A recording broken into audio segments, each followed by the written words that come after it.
je veux que tu me nommes comme conseiller auprès de toi et tu prends le colonel David comme ministre de la Défense. Quand il m'a dit ça, mon sens c'était quoi? J'ai dit non. Te nommer conseiller auprès de moi? Qu'est-ce que tes hommes vont penser? J'ai refusé. Maître, j'ai dit que c'est un jeu. Et le jeu, savez-vous, aujourd'hui, j'ai compris que c'était un jeu. Si à l'époque, j'acceptais le nommer conseiller, général Sekouba Konaté, conseiller auprès du président Dadis, et nommer un parent, parce que lui-même, il a dit le nom du colonel, mon parent de le nommer.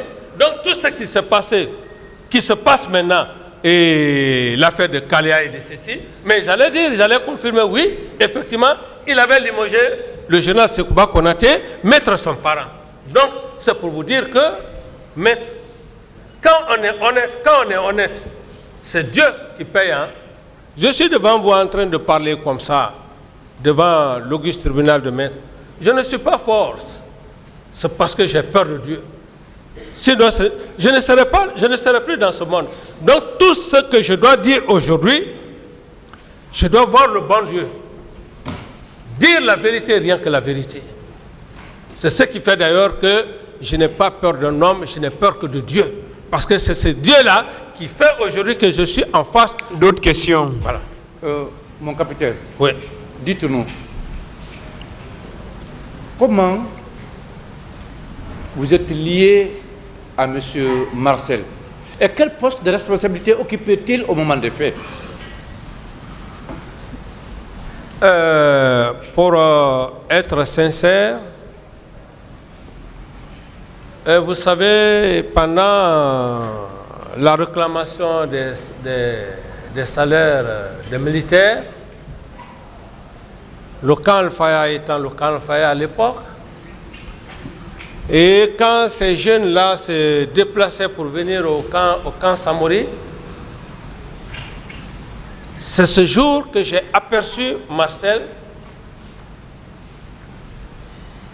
dans les tirs.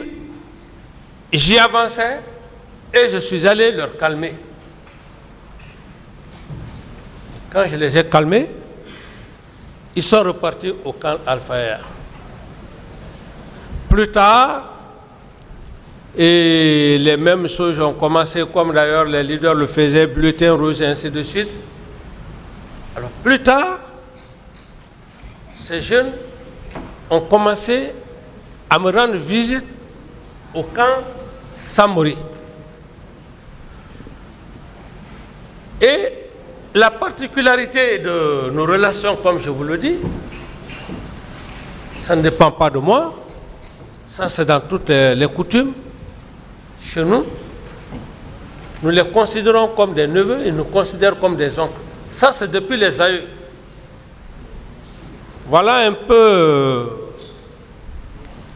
la relation qui nous lie. Et quand peut-être les gens apprennent le neveu de Dadis, c'est comme si c'était l'enfant à ma soeur. Non, tous les Thomas, dans les règles de l'art, dans les règles coutumières, sont mes neveux, sont mes nièces, et je suis leur oncle. Donc on n'a pas besoin de chercher de midi à 14. C'est comme ça chez nous, notre coutume. Voilà un peu la singularité. D'accord. Maintenant, il occupait quel poste de responsabilité? Il était avec Toumba. Il était avec Toumba. D'accord. Mon capitaine, si vous n'avez pas voulu qu'il y ait le carnage au stade du 28 septembre, pourquoi refuser que les leaders politiques blessés grièvement sortent du pays pour aller se soigner? Pourquoi? Je reprenais la question, maître. Si vous n'avez pas souhaité, si vous n'avez pas voulu qu'il y ait le massacre au stade du 28 septembre, pourquoi vous avez empêché les blessés de sortir du pays pour aller se soigner, notamment les leaders politiques? Merci pour la question. D'abord, je commence par rectifier la question. Je n'ai pas ordonné ou organisé le massacre du 28 septembre avant de répondre à votre question. Le cas des blessés des leaders que vous faites allusion, je pense que M. le procureur a bel et bien fait une lecture hier, et dans cette lecture, j'étais assis, j'attendais attentivement la conclusion. Mais cette conclusion, j'en étais effectivement satisfait. Cette conclusion, j'en étais satisfait.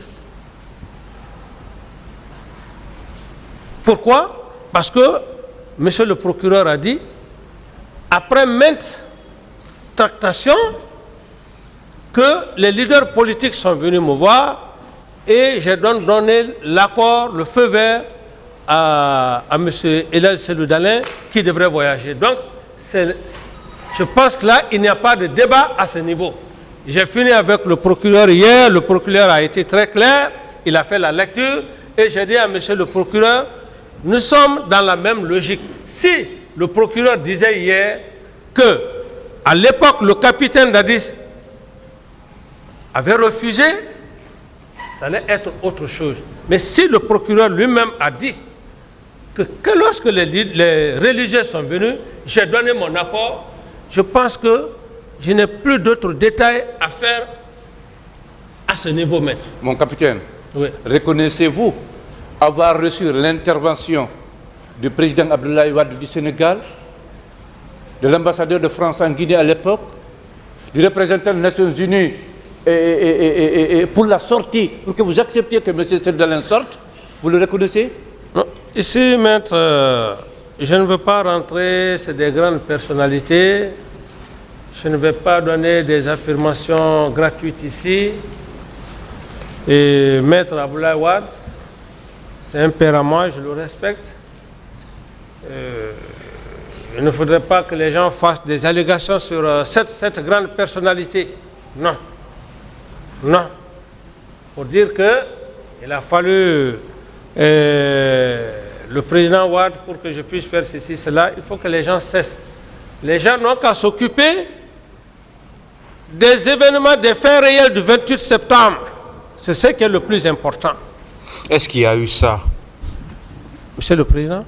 Est-ce qu'il y a eu ça? Il n'y a pas eu ça, Monsieur le Président. D'autres questions? Bien. Mon capitaine, en venant au pouvoir, vous aviez des ambitions nobles. Les Guinéens le reconnaissent. Surtout qu'à l'époque, il n'y a pas eu effusion de sang. Mais qui vous a fait changer cette décision d'organiser les élections au bout de 24 mois, restituer le pouvoir aux civils et partir dans les casernes? Qui vous a fait changer de décision, mon capitaine? Merci pour... parce que ce n'est pas toutes les questions qu'on peut... C'est une très belle question. Parce que d'abord, la question en elle-même, elle est sincère et vous êtes honnête, vous êtes sincère en disant que vous avez une bonne idée. Parce que quel que soit un être humain, reconnaissez au moins son bienfait. Par rapport à votre probité morale, votre honnêteté, je vous réponds. Merci, mon ce sont des hommes comme ça qu'on a besoin pour construire la Guinée. C'est ce qui peut encourager les patriotes et même les nouvelles générations à venir. Parce qu'il faut des hommes comme ça. Sinon, les nouvelles générations, lorsqu'ils vont venir, ils vont dire non, on a vu un homme engagé, mieux vaut s'enrichir, allez. Je vous réponds, maître. Merci, mon capitaine. Et la question, elle est belle et bienvenue. Maître, je fus en toute sincérité trahi par l'homme à qui je l'ai fait confiance, le général Sekouba Konaté. Pour preuve, maître, je le dis, où je suis là, vous savez, j'avais dit même à monsieur le président, j'ai dit, moi je ne cherche pas à faire plus de 30, 40 ans. Non, non, non, je n'en ai pas besoin. Je dis la vérité et je n'ai pas peur de la mort, je n'ai pas peur de quoi que ce soit. Donc, votre question est essentielle pour que Monsieur le Président du tribunal sache. Je fus trahi par mon homme de confiance, Sekouba Konaté. Comment? Sekouba Konaté, c'était l'homme à qui je partageais le pouvoir avec lui. Je ne faisais rien sans lui. Même les organisations de Koronti ou bien de Boulibiné qu'on parlait, mais c'est Sekouba et ses amis qui organisaient ça. Pourquoi? Il fallait donner une mauvaise idée aux leaders politiques. Mais dans ce jeu, il était en connivence avec le professeur Alpha. Permettez-moi, maître, de vous expliquer. Alors, même lorsque dans les PV, même certains ont eu à dire que Dadis ou rien, c'était une forme que les leaders politiques et la société civile puissent me faire la guerre. Mais dans tout ça, c'est le professeur Alpha, expérimenté qu'il est, et comme je l'ai dit, une expérience méchante, et je réitère. Donc, Sekouba Konaté faisait le jeu. Il en a commencé même à Fria. Monsieur Camara. Il est parti à Fria. Monsieur Camara, est-ce Oui. que vous avez compris sa question? J'ai compris, il dit pourquoi j'ai changé. Répondez alors à la question. C'est par la trahison de Sekouba Konaté. Parce que Sekouba Konaté, il a fait croire à certains militants, à certains leaders, que Dadis veut aller aux élections. La preuve, il est parti à Fria avec le colonel Tebro pour un soi-disant préparatif de campagne. Alors, c'est ce que les leaders politiques ne comprenant pas, qu'il était en mèche avec Alpha, les autres se sont embobinés pour dire non, Dadis veut rester au pouvoir éternellement.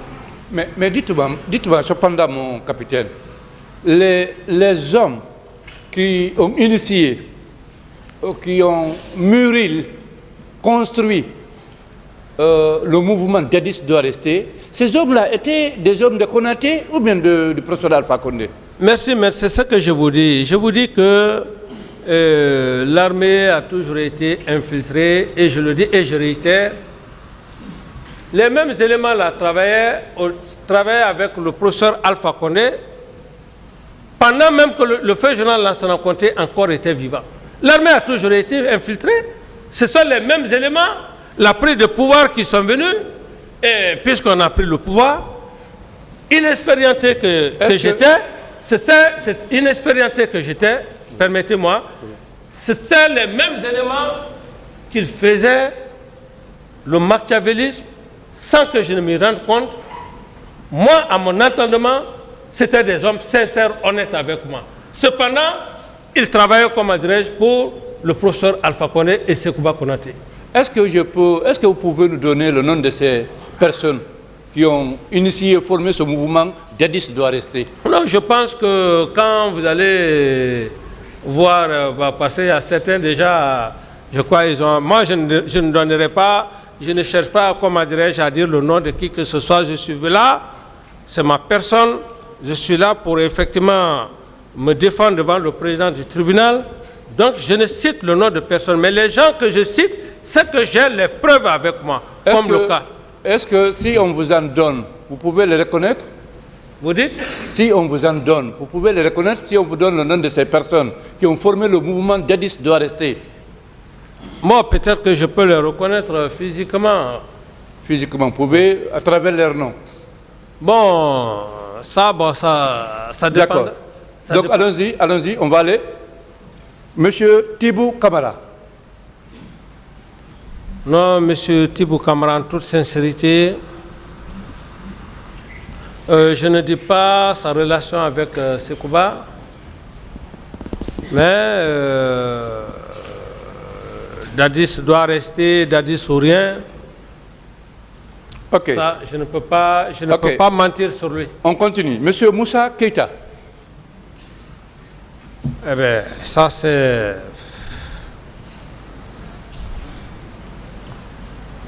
Et qu'est-ce qu'il a dit dans... Non, Azérekoré. Ah, bon, voilà, bon, c'est ça. Parce que le terme, Voilà. c'est ce terme-là qui a fait que toute la population guinéenne s'est soulevée contre moi, les forces vives.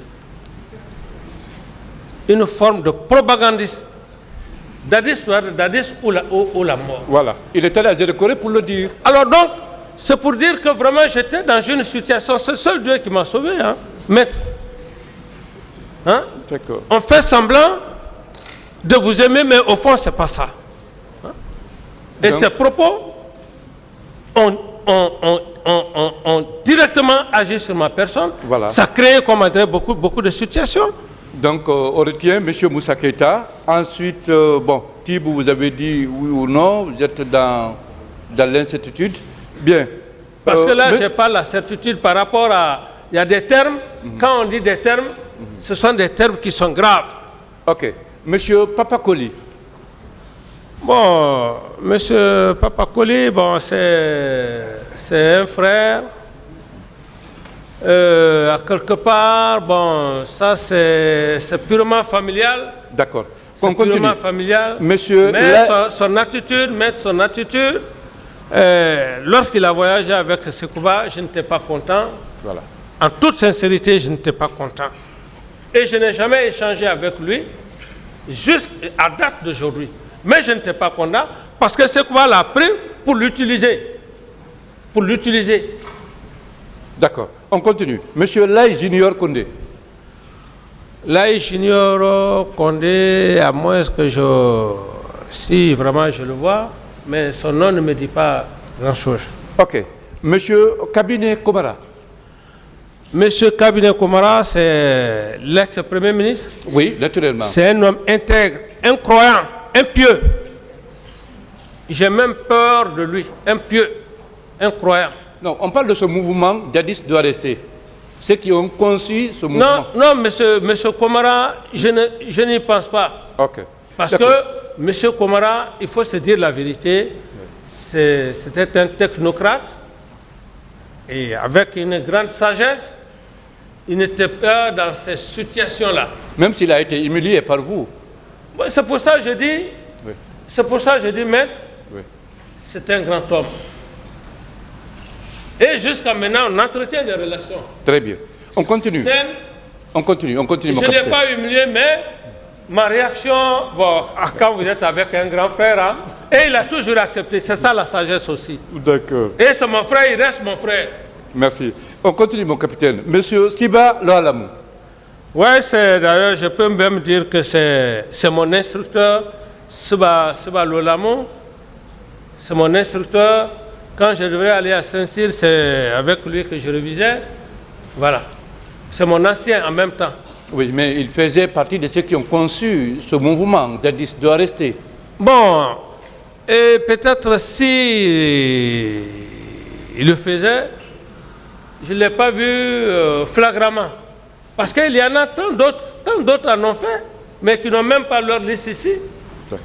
Oh, mon capitaine, à l'instant, on va parler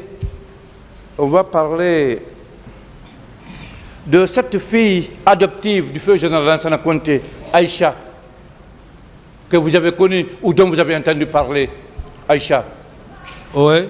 qui a été violée par les hommes que vous avez envoyés, par des hommes que vous avez envoyés. Non, si, maître, précisez les noms pour que je puisse vous aider aussi la cour, c'est important. D'accord. Parlez-moi de Aïcha alors, cette fille adoptive du feu général Lansana Conté. Bon, pour être sincère avec vous, Merci, mon capitaine. comme vous ne voulez pas, vous êtes en train de cacher quelque chose, mais moi je ne cache pas. Merci. Pour la petite histoire, cette femme, je fus informé qu'elle a été violée par les hommes de Aboubakar Sidiki Diakité dit Toumba.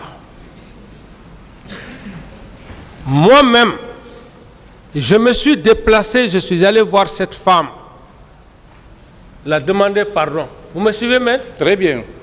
Je suis allé demandé pardon à cette femme dans sa cour.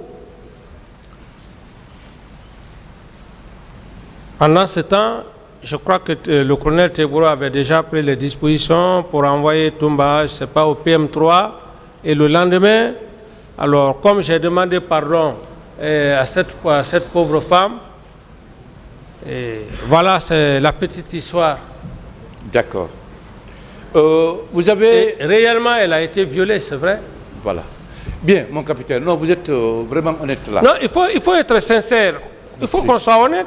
Parce que moi, je l'ai vécu, je suis allé, je l'ai demandé pardon. D'autres questions, c'est bon, monsieur Camara. D'autres questions. Bien, mon capitaine, vous avez connu également monsieur Lansana Kondeya Camara, un frère du feu général Lansana Monsieur Lansana Kondeya Camara. Non, il y a beaucoup de ses parents venaient au camp, mais une connaissance comme ça, stigmatisée, non. Et finalement, il semble qu'il a fallu que vous interveniez pour lui, parce qu'il était ligoté, il avait même perdu l'usage de ses membres par M. Marcel. Il a fallu que vous interveniez pour que les cordes lui soient levées. Bon, maître, vous savez, quand on est devant le tribunal, on a affaire à des hommes, mais on a affaire aussi avec Dieu. Oui. Parce que toute chose, il y a le péché.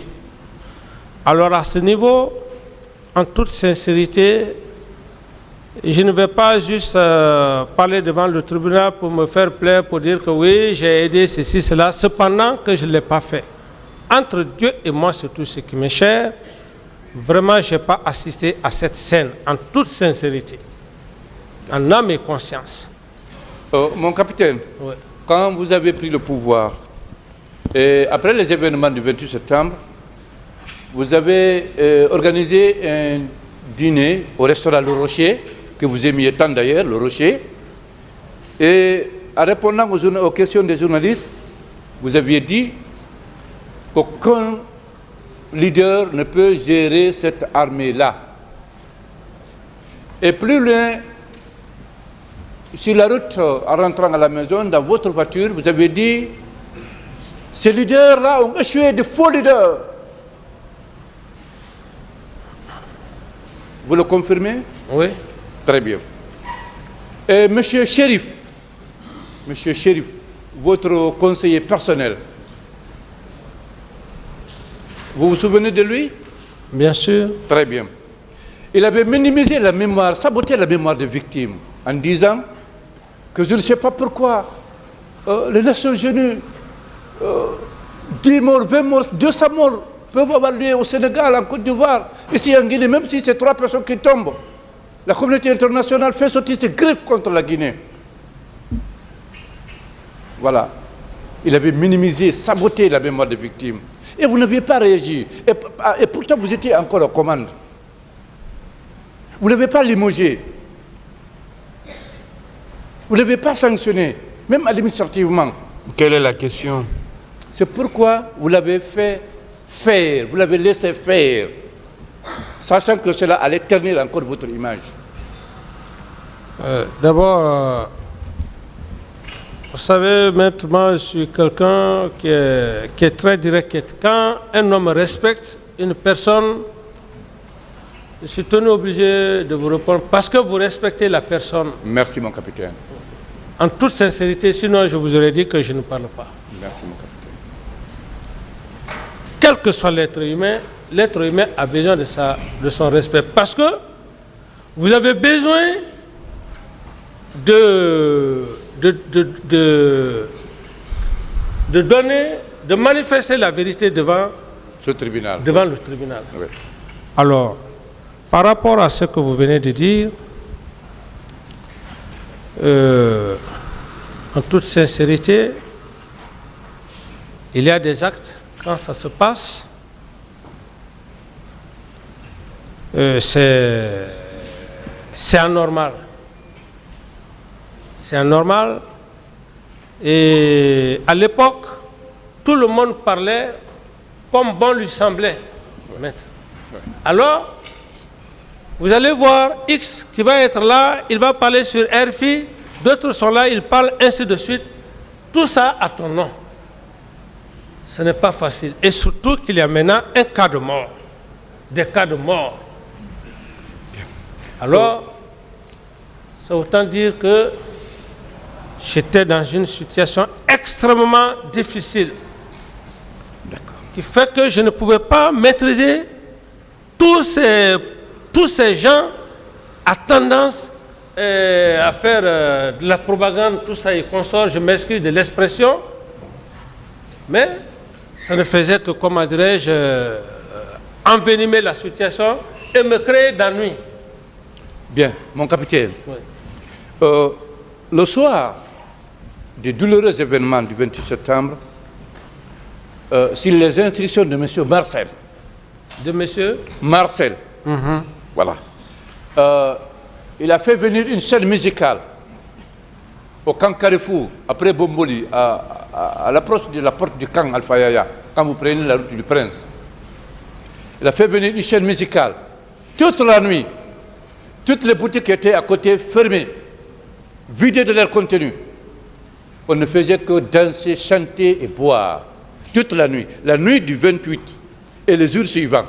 Passage bloqué. Vous étiez au courant de ça? Maître, je n'étais au courant de rien. Vous savez aussi, c'est comme, je prends juste un exemple. On est tous des pères de famille. Parce que l'armée, la façon dont elle est constituée, c'est comme une famille. Un père de famille peut être là avec ses enfants, et ceux qui ont l'âge de sortir. Le père de famille ne peut pas être là avec avec l'aîné. S'il dit qu'il sort avec ses frères ou bien avec ses sœurs, qu'est-ce qu'il va faire? C'est un peu comme ça. Alors, donc, à ce niveau, vraiment, je ne pouvais pas suivre tous ces mouvements. Tout à fait. Je reviens sur une question que je vous ai déjà posée, mais que vous avez oublié certainement de répondre, mon capitaine. En partant à l'abbé, vous avez laissé le pouvoir dans les mains de qui à Conakry ici? Merci, maître, pour la simple raison que... Question.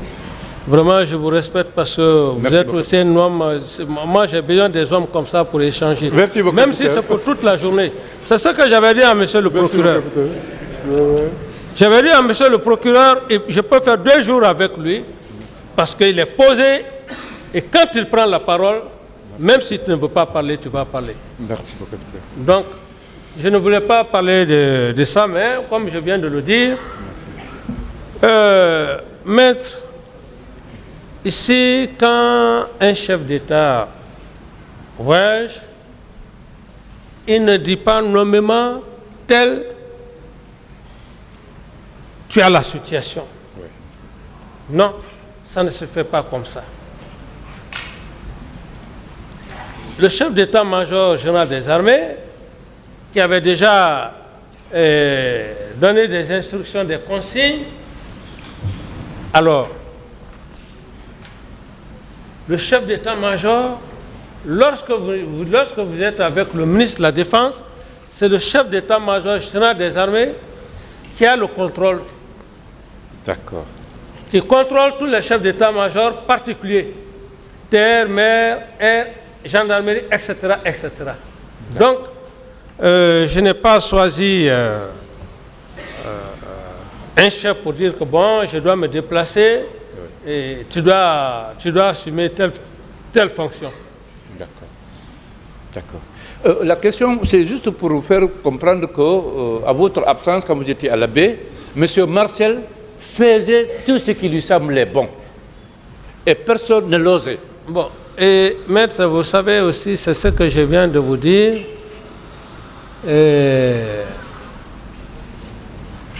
L'homme lui-même ne peut pas dire absolument à 100% qu'il peut avoir la maîtrise de son propre enfant. Même si son enfant vit avec lui, quel que soit son âge, il y a des moments quand l'enfant sort, l'enfant peut épouser d'autres comportements avec ses amis. Eh bien, le père de famille n'est pas là, le père de famille n'est pas à côté d'eux. C'est un peu la même situation. Donc, quand on a une armée de ce genre, on ne peut pas absolument connaître tout ce que les hommes font. Les hommes aussi, ils ont leur plaisir, ils ont leur loisir. C'est vrai. Mon capitaine, moi je voudrais savoir, puisque vous étiez le commandant en chef des forces armées, le jour où M. Marcel et ses hommes ont fait tendre le général Teto pour lui donner des coups de chicotte, l'humilier, enlever ses grades, pourquoi vous ne l'avez pas sanctionné? Oh bon, voilà, maître, je reviens à ce niveau. Oui. Et quand le général Teto est venu me voir au bureau, c'est le lendemain que j'ai créé un rassemblement général. J'ai fait coucher tous les militaires pour demander pardon au général Teto. Parce que c'était indigne. Et il fallait procéder à cet acte. Vous convenez avec moi, mon capitaine, que M. Marcel faisait trop de bavures? Bon, même à ce niveau-là aussi, à ce niveau, on m'a juste dit que quand le général Teto est venu, que c'est des subalternes qui lui ont ôté le grade. Et parce que lui-même, quand il est venu me voir, il n'a pas dit le nom, il n'a pas dit exactement le nom. Il m'a dit, voilà, ce que nos enfants sont en train de me faire, j'ai commencé à demander pardon au général Teto. J'étais beaucoup vraiment choqué, touché. Et donc le lendemain, le matin, immédiatement, j'ai demandé de créer un rassemblement général, lequel rassemblement, j'ai dit à tous les militaires de se coucher à Bamant et demander pardon au général Teto. Bien. Mon capitaine, est-ce que vous vous souvenez de ce jour où de très grands féticheurs sont venus au camp pour chercher à trouver un sacrifice pour la conservation du pouvoir? Et ce sacrifice est sorti, c'était une hyène. Et on l'a fait venir, l'hyène, on l'a fait venir.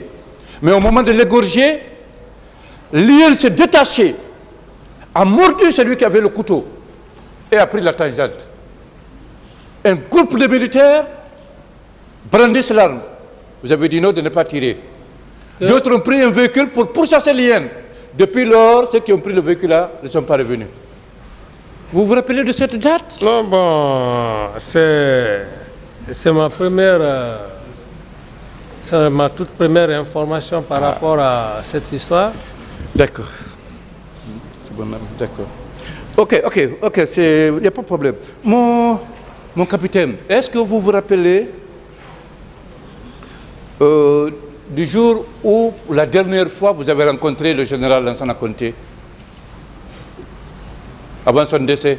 Oui. Très bien. Ce jour-là, vous avez mangé ensemble avec ses enfants? Bon, maître, vous savez, il y a des choses, je vais mourir avec. Oui. Je mourrai avec. Il y a des choses que je vais mourir avec. D'accord. D'accord. Et même le langage que le feu général Lansana Conté m'a dit, je mourrai avec ça. D'accord. Ok. Mon capitaine, monsieur le directeur du stade, Ibrahima Sori Keita, a confirmé qu'effectivement, il y a eu le carnage, il y a eu les traces du carnage au stade 28 septembre. Mais pour prouver quand même à la communauté nationale ou internationale, si vous le vouliez, que vous n'en étiez pas le commanditaire, le concepteur, l'ordonnateur, puisqu'il s'est passé beaucoup de jours, et beaucoup de mois d'ailleurs, de la date des événements jusqu'au déclin de votre régime, vous n'avez pas pu poser des actes pour prouver que vous étiez désaccord, vous étiez contre les événements, contre le massacre. Vous n'avez arrêté personne, mon commandant. Vous étiez encore le président. Vous n'avez limogé personne. Capitaine. Oui, mon capitaine. Vous n'avez limogé personne, mon capitaine. Et il y a même eu quelques ministres qui ont démissionné après les événements du 28 septembre. Vous les avez vus démissionner. Alors, vous n'avez limogé personne, vous n'avez pris aucune décision, vous n'avez ordonné aucune arrestation, aucune interpellation. Pourquoi cela, mon capitaine? Comme je l'ai dit tantôt, que j'avais déjà engagé un appel à la communauté internationale et donc je n'avais ni la prétention d'arrêter qui que ce soit ou de limoger qui que ce soit. Et tout mon objectif était que la communauté internationale vienne trouver les gens au poste, en position, qu'ils puissent effectivement faire son travail. Très bien. D'accord. Mon capitaine, respectueusement, puisque vous étiez le commandant en chef des forces armées, et tous ceux qui sont sur le box ici aujourd'hui, c'est vous qui les avez nommés. Il se trouve qu'aujourd'hui, avec les événements du 28 septembre, on a eu des blessés, on a eu des morts, il y a eu même des corps qui ont été jetés à mer. Les corps sont revenus avec le mouvement de l'eau. Les corps ont été ramassés de nouveau, mis dans un bateau, jetés à haute mer. Il y a eu des fosses communes. Les camions qui contenaient les corps à Kamayen, à la résidence du général Lansana Conté, au camp Samori, on ne sait pas où se trouvent ces corps. Est-ce qu'aujourd'hui, mon capitaine, vous pouvez dire à un de vos responsables de nous montrer où se trouvent ces fosses communes, où se trouvent ces corps? Aujourd'hui, est-ce que vous pouvez leur dire de nous montrer, nous? Parce qu'aujourd'hui, le peuple de Guinée veut savoir. Puisque vous étiez le commandant en chef. Est-ce que vous pouvez dire aujourd'hui où se trouvent ces corps? Voilà. C'est ce qu'il veut savoir. Très honnêtement, c'est aussi les mêmes informations que j'ai reçues depuis bonne lurette, qu'il y a eu des fosses communes, mais je ne sais où exactement se trouvent ces fosses communes, Monsieur le Président. Vous ne savez pas où se trouvent exactement d'autres questions? Bien. Mon capitaine, vous aviez un gouverneur de la ville de Conakry à l'époque. Vous aviez un directeur national de la police. N'est-ce pas? Oui. Et tout ceci vous rendez compte régulièrement de ce qui s'est passé en ville, non? Vous dites? Tout ceci vous rendez régulièrement compte de ce qui s'est passé à Conakry, n'est-ce pas? Le gouverneur est... Il vous rendait compte régulièrement de ce qui s'est passé. Oui, posez la question. Voilà. C'est pour savoir s'ils ne sont pas allés vous informer de l'existence d'une cinquantaine de corps dans un camion au camp Samori. Maître, oui. En toute sincérité, personne n'est venu au camp Alpha à l'époque me parler d'un problème de corps si ce n'est pas le compte rendu du ministre de la Santé que j'ai eu à main. Très bien. OK. Au moment où ce ministre de la Santé vous rendait compte, est-ce qu'il n'y avait pas à côté de lui le ministre de la Justice? Bon, ça fait un peu longtemps, mais je sais quand même que à l'époque, et je me rappelle un peu, quand je parlais, il y avait certains ministres, des gens qui étaient quand même assis, mais je ne sais exactement lesquelles personnes. Je ne peux plus dire exactement c'était tel ministre, tel ministre. D'accord. D'accord. Donc, par rapport à l'inhumation, à l'ensevelissement de ces corps, vous n'en saviez rien, absolument rien. On ne vous a pas fait un compte rendu? Absolument rien, maître. D'accord. Je vous remercie, Monsieur le Président. J'ai fini avec Monsieur Moussa Dadis Camara, mon capitaine Moussa Dadis Camara. Merci. Merci, maître. Mesdames et